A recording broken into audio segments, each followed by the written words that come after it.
Thanks for joining me here in my shop. I'm going to go the first small step in troubleshooting my Hammarlund radio here. Because when I switch it over to these crystal settings, I can hear some hiss come out of the speaker. That leads me to think, when I have it set to variable frequency oscillator, that there is no local oscillator running in this radio, and I believe there's a fairly easily accessible test point to take a look at the local oscillator signal, if it's really present or not. And that test point is right up here. Now normally there's a little piece of wire sticking out of this, and it's broken off and gone. And I'm pretty sure that doesn't affect the operation of the radio. I'm pretty sure this is nothing more than a test point here.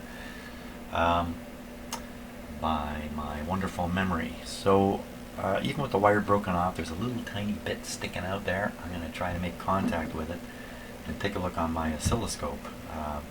Just what we see here, if we really see a signal from the local oscillator. So let's switch this guy back on. It's really quite disappointing it's not working, to be honest with you. I was really counting on it working. This guy is not supposed to be in my shop for another couple of months, but I can't continue on. Now let me fiddle with this light here. This kind of straightened out. This darn flashing light's been bugging me for a long time. Just wiggle her up a bunch. When I have this radio in its normal operating location, I cannot get at these lights. There we go. I got one over here that's not working. It's burned out. I just replaced these are kind of fancy looking bulbs here. I just replaced them with 47s, so I'll replace that when I get a chance. I think it's a 47 I put in there. Okay, the radio should be warmed up. Let's see what happens here. We give up a little bit of volume, put it on crystals. There it is. So you can hear that. So this certainly suggests to me the whole radio is operating. So I'm not hearing anything. I don't have any crystals plugged in. But I believe the whole radio is operating except the very front end. Something has gone wrong in the front end with the VFO. So let's go back to VFO, turn it up. Be absolutely sure. We'll put this on 10. Okay, so it's on 10 megahertz, and this guy's on 10. My signal generator here. So let's just sweep around a little bit here, just be absolutely sure. So RF gain full, audio gain full. If this thing comes to life, it may blow me right out of the room here. So we'll just move the frequency generator around a bit. Watching this meter. This is just zero. This meter is normally never sitting on zero. It's always up a little bit, floating around. So I'm sure.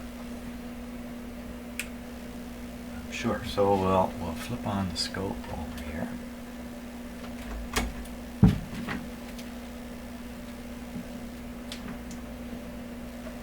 Now the problem with doing this kind of test is if I see a sine wave, I'll be happy. If I don't see one, I won't know what that means. I just won't be sure about what that really means. So let's see what happens. Just ground this somewhere handy. I think I'm going to move my cameras around here a little bit. Get a little better view of the scope situation here. Why don't we try this? Scope's a little bit in the background. That's not so good either. Here we go. Hey, I apologize for my noisy microphones, which are picking up every little sound that hits my bench. I'll sort that out eventually, but right now if I thump the bench, you get a pretty good sound in here on the video. Okay. as long as I don't step in front of the camera here, you should be able to see it. Now this is set, make this fairly insensitive.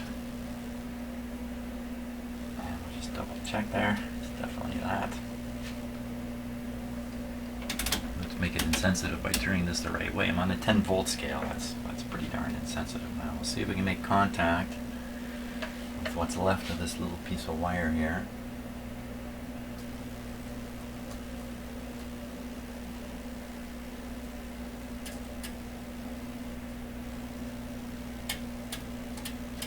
Saw a little jump on the scope, but see, I'm not seeing anything here.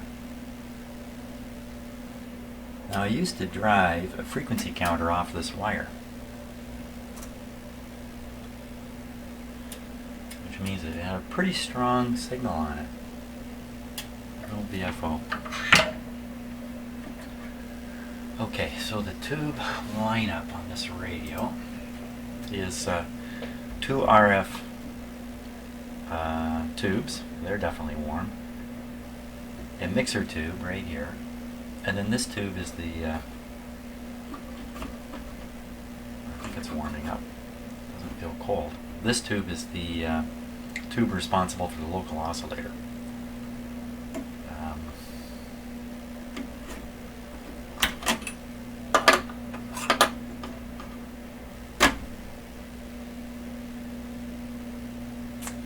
6C4 Jan, which means it's a military quality tube. It's not very likely to be bad, but it could be. Let's stick it back in.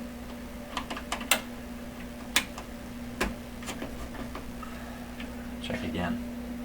Well, I guess we can first check to see if we hear anything. After that little... No. So, sorry about that. Can't hear a thing. Back to checking for a signal.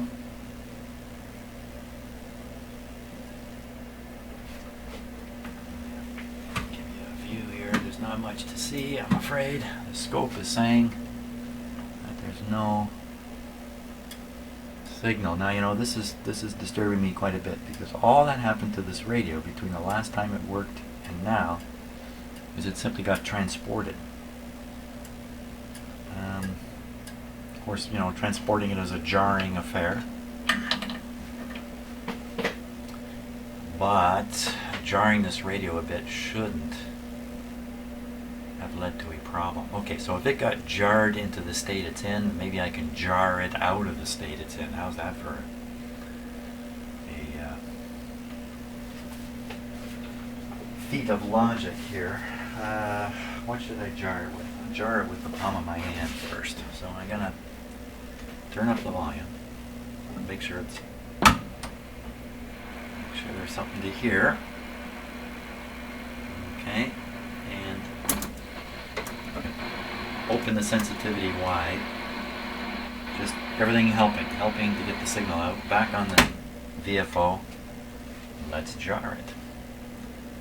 Again, better have my hand on the volume control here just in case.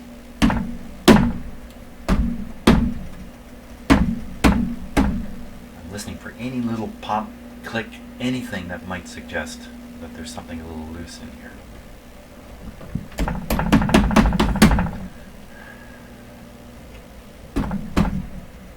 And not putting much of a shock into this radio either when I do this. Now, these radios, they flew in airplanes and all kinds of stuff, so I mean, these are rugged radios. But you know, maybe not at this point in time, maybe not after 50, 60 years. I know I'm not as rugged as I used to be, so yeah, I'm not getting anywhere with this. Okay, another possibility is a cover here. This is a good possibility. There's a metal cover down here. Kind of see it there. It's just covering a couple coils, and that cover was off right up until I moved this radio, because once I got it out to move it, I could get access to this cover, which I'd forgotten to put on before. I put it on and brought the radio up here. So maybe we take that cover off, maybe the radio is going to come back to life. So to do this safely, I'm going to shut it off. Scared myself there. I tell you, for all you guys who do electronic work, does this happen to you? occasionally when I'm just moving my hands the usual way, I get a little nerve pinchy thing. I mean, it's been going on all my life. I don't think it's anything medical. I think it's just the way humans are. Occasionally I get a little pinch and it sends a little bit of a shockish feeling into my hand just for a moment. When I'm here in the shop and that happens, it freaks me out because I think I'm being electrocuted. So, does that happen to you too? I get spooked quite often. You've probably, on the videos I put up, there's probably dozens of times where I jump. And I don't comment on why, and it's simply because I've gotten one of these funny little nerve things. Okay, so pull this plate out. There's the plate. And we'll look in at what is just a horrible looking solder job in there. Horrible. Now, there's a lot of wires in here that need to be disconnected if we're going to take out this component here, this deck. They call this the RF deck. You need to desolder all these wires, yank them out and through the set. Then later you got to shove them back in and reconnect them. And I've taken this deck off. I wouldn't be surprised if it's 10 times over the life of this radio. And every time, it's risky business. And there's always a chance I didn't get everything connected back right.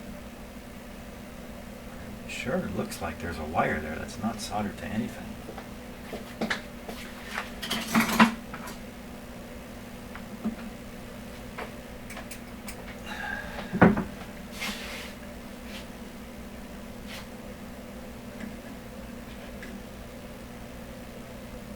Okay, so yes, it is connected. Not by much. Wow, just a strand or two holding that wire on. Really bad stuff.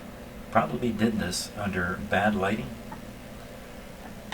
in my office at my other house, my old house.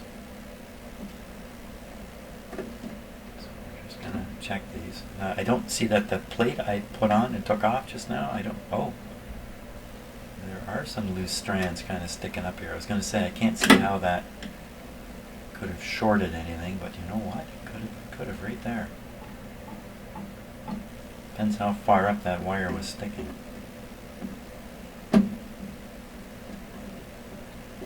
Certainly a little bit of anxiety comes along with working on a radio like this because they are complex and there's just a heck of a lot of parts in them. Okay, so I don't see any other problem in there. Now, could that have possibly fixed the radio? Well, possibly. Let's check it out. Let's check it out and see. I don't know how many times it is. The problem that I'm dealing with in something I'm working on is related to the last thing I did to it. So we'll see if that's the case here. Oh! You're kidding me.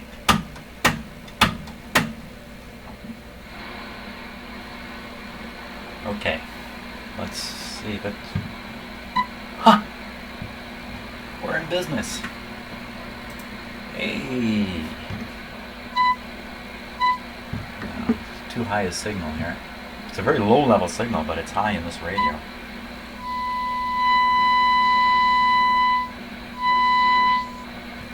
Turn down the volume. Hey, wasn't that a great deal? Man alive.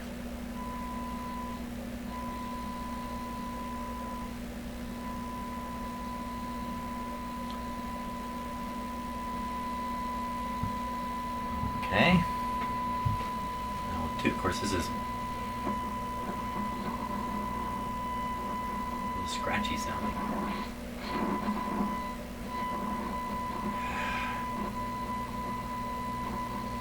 A little bit of scratchiness may be related to the variable capacitor.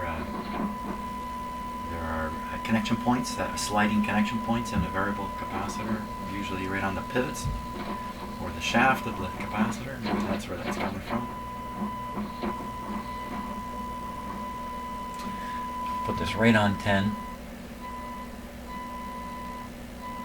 Based on the accuracy of this. And this is showing up right on, oops, sorry about that.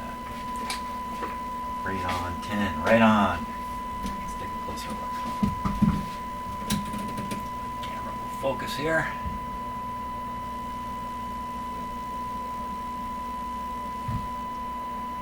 A little bit too much light coming from these lights here, but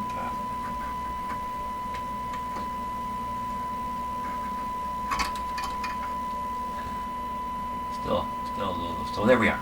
Can you tell? It's pointing right to 10.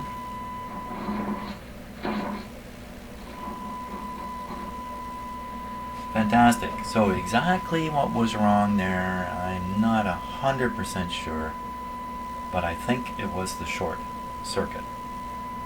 I think I can clean up the soldering up in here, and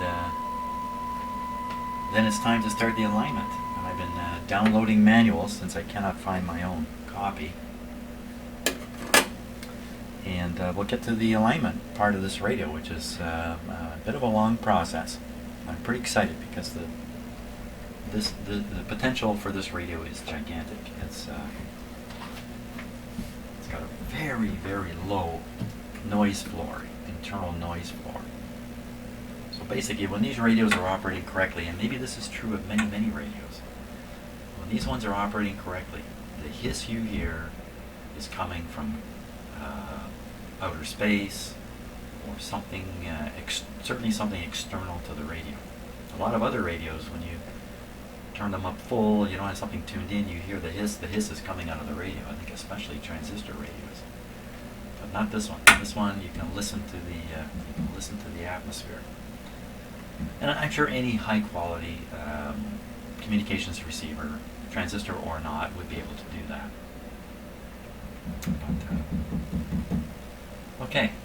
Great. Now I've got to finish downloading the manuals, and we'll do the alignment stuff. Fantastic.